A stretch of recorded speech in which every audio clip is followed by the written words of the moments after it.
Beaucoup veulent diriger les autres. Mais rares sont ceux qui cherchent à se diriger eux-mêmes. Aujourd'hui, nous parlons d'un combat invisible. Un combat décisif. L'ego n'est pas seulement l'orgueil visible. Il est plus subtil,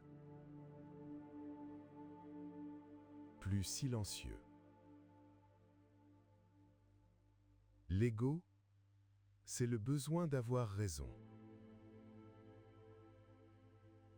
le besoin d'être reconnu, le besoin de dominer.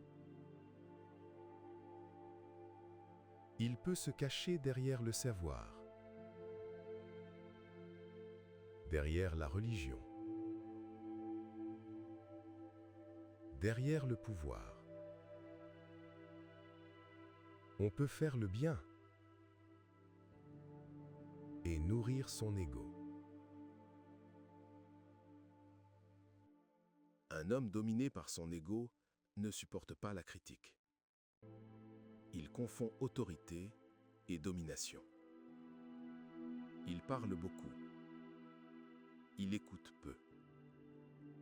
Même s'il commande, il n'est pas libre.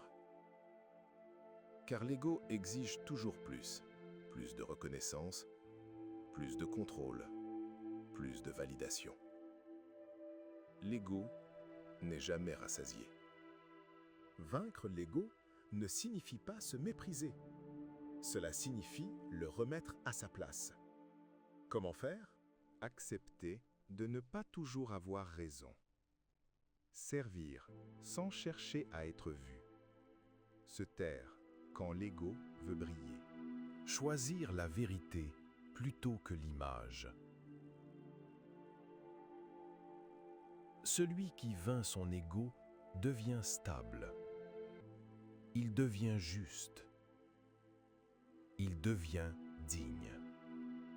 Le vrai notable n'est pas celui qui domine les autres. C'est celui qui sait dominer lui-même. Il est respecté sans élever la voix. Il agit sans agitation. Car il a vaincu la plus grande tyrannie, celle de son propre ego.